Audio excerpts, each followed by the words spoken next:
Why get it straight from the horse's mouth when you can get a truncated version, secondhand?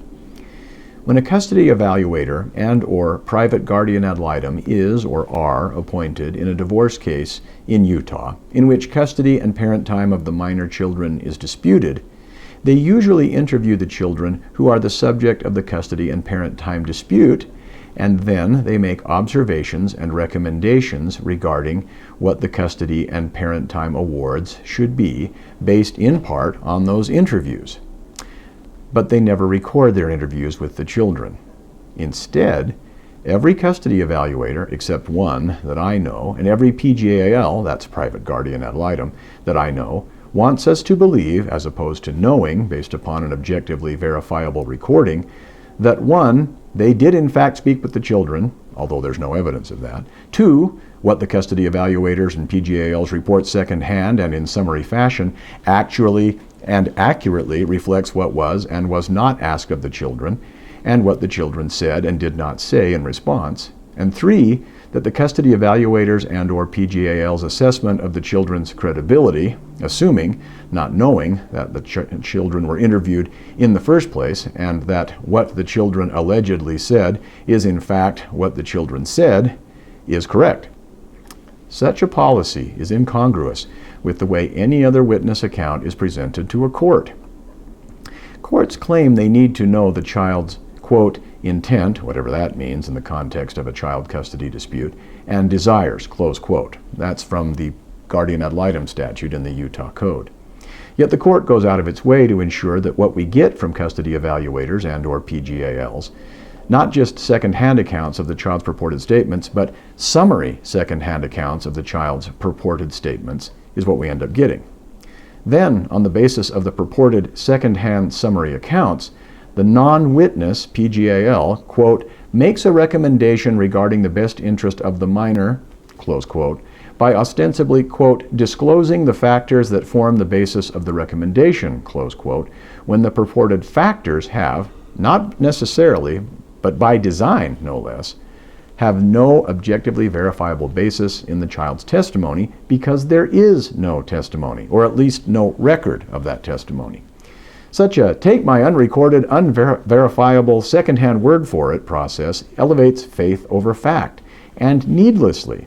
Yet by way of the court interviewing the child directly and on the record, or by having the child deposed in a fitting, appropriate setting, of course, the court could easily obtain objectively verifiable knowledge of not only the child's, quote, intent and desires, close quote, stated in the child's own words, but in the same way also obtain knowledge of the child's relevant experiences, observations, feelings, opinions, and anything else the court may want to learn that bears on the child custody and parent time award decisions. Everyone who tries to justify the policy against child testimony does so by claiming that there is no equal or superior alternative. Such claims are without merit. I would be cruel and unreasonable if I did not concede that a child should not be questioned on and for the record if it were proved, as reflected in particularized findings and not generalized views or preferences, that that particular child likely will, not merely could, but likely will, be harmed by testifying to the extent that the value of the testimony does not outweigh the harm. In such a situation, barring that child from testifying would be warranted.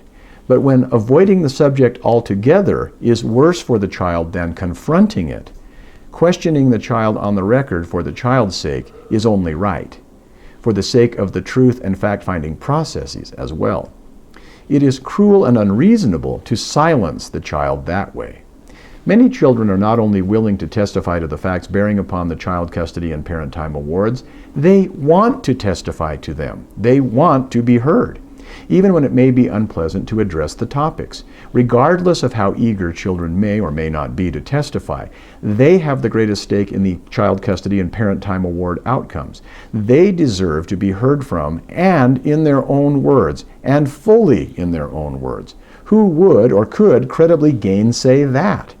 And the notion that a judge or commissioner interviewing a child, or a child being questioned in a deposition, and the child could be deposed by the PGAL if there were sufficient facts to support a conclusion that the child is in danger of suffering verifiable, serious, irreparable harm were the child questioned by the parents' respective attorneys.